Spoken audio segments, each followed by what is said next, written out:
অসমৰ চাহ বাগিচাসমূহত চিকিৎসা সেৱাৰ ব্যৱস্থা অধিক শক্তিশালী কৰাৰ উদ্দেশ্যেৰে অসম চৰকাৰৰ অন্যতম পদক্ষেপ হিচাপে 22 জানুৱাৰীত ৰাজ্যখনৰ 354খন চাহ বাগিচা চিকিৎসালয়ৰ লগত MOU স্বাক্ষৰ কৰা হয়।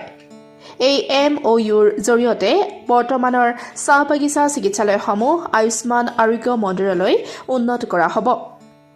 আয়ুষ্মান আৰোগ্য মন্দিৰলৈ ৰূপান্তৰিত হোৱাৰ বাবে এই স্বাস্থ্য কেন্দ্ৰসমূহত ৰাষ্ট্ৰীয় স্বাস্থ্য অভিযানৰ অধীনত সামূহিক স্বাস্থ্য বিষয়া নিযুক্ত কৰাৰ কাৰ্য সম্পন্ন হ'ব। এনেদৰে চাহ বাগানৰ ৰাইজক স্বাস্থ্য সেৱা প্ৰদান কৰাৰ ক্ষেত্ৰখন বহল হৈ পৰিব।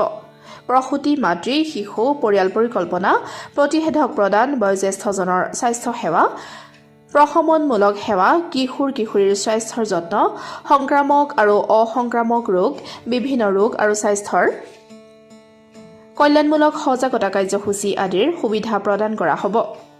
আজিৰ এই কাৰ্যক্ৰমৰ ৰাজ্যিক ভিত্তিত উদ্বোধনী অনুষ্ঠানত উপস্থিত থাকে অসম চৰকাৰৰ স্বাস্থ্য মন্ত্ৰী অশোক সিংহাল, শ্ৰমিক কল্যাণ বিভাগৰ মন্ত্ৰী ৰূপেশ গোৱালা, সামাজিক ন্যায় আৰু সবলীকৰণ বিভাগৰ মন্ত্ৰী পীয়ুষ হাজৰিকাকে ধৰি বহুকেইজন মন্ত্ৰী, বিধায়ক, স্বাস্থ্য বিভাগৰ আয়ুক্ত সচিব ডাক্তৰ পি অশোক বাবু, ৰাষ্ট্ৰীয় স্বাস্থ্য অভিযান অসমৰ পৰিচালক ডাক্তৰ এছ লক্ষ্মণন আদি। গোলাঘাট জিলাত এই কাৰ্যক্ৰম ভিডিঅ' কনফাৰেন্সৰ দ্বাৰা জিলা আয়ুক্তৰ কাৰ্যালয়ৰ সভাকক্ষত কাজিৰঙা লোকসভা সমষ্টিৰ সাংসদ কামাখ্যা প্ৰসাদ দাসৰ উপস্থিতিত জিলা আয়ুক্ত পুলক মহন্ত, অতিৰিক্ত আয়ুক্ত জেমছ আইণ্ড, সহকাৰী শ্ৰম আয়ুক্ত তিলোত্তমা দেউৰী, যুটীয়া স্বাস্থ্য সেৱা সঞ্চালক ডাক্তৰ ৰঞ্জিত ভূঞা, অসম চাহ মজদুৰ সংঘৰ সভাপতি ঘনশ্যাম বাৰহৈ, নেতাৰ মনীষা শৰ্মা আদি।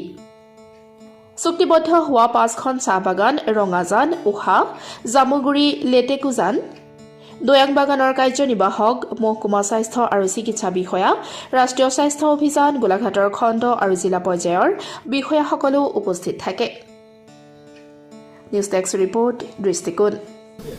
আয়ুষ্মান মন্দিৰ যিটো চুক্তি হৈছে, মই ভাবোঁ এটা যুগান্তকাৰী সিদ্ধান্ত চৰকাৰে গ্ৰহণ কৰিছে। মুখ্যমন্ত্ৰী ডাঙৰীয়াক ধন্যবাদ জনাম, স্বাস্থ্যমন্ত্ৰীক ধন্যবাদ জনাম, আৰু মই আশা কৰিছোঁ যে এই আয়ুষ্মান মন্দিৰে চাহ বাগিচা অঞ্চলত যিটো স্বাস্থ্য সেৱাৰ ক্ষেত্ৰত যিটো গাফিল গেপ আছিলে, গেপটো শেষ কৰিব। কিন্তু জনসাধাৰণৰ তাত সহযোগিতা লাগিব, আৰু যিবিলাক বাগিচাত আয়ুষ্মান মন্দিৰৰ স্কিমছটো পোৱা নাই, তেওঁলোকেও যাতে তেওঁলোকৰ কামবিলাক অব্যাহত ৰাখে, তাৰ কাৰণে মই আশা কৰিছোঁ। আমি সেইখন 5খন বাগানৰ কথা আমি পাতিছোঁ, আৰু তেওঁলোকৰ পৰিচালকসকল ইয়াত উপস্থিত আছে, আৰু তেওঁলোকে ইয়াত সকলোবিলাক বেমাৰ যিহেতু সামৰি ল'ব। গতিকে মই ভাবোঁ এটা ৰোগশূন্য আৰু এটা স্বাস্থ্যৱান বাগিচালৈ ৰূপান্তৰ কৰাৰ কাৰণে তেখেতসকলৰ ভূমিকা থাকিব। আমি ভাবিছোঁ মডেল চাহ বাগিচা ইয়াত কৰিব লাগিব, কাৰণ মডেল চাহ বাগিচা কনচেপ্টটো আনিব লাগিব। আগতে চাহ বাগিচাবিলাক ভাল আছিলে, এতিয়া মালিক পক্ষই বহুত ইনভেষ্টমেণ্ট কমাই দিলে ৱেলফেয়াৰ ক্ষেত্ৰত।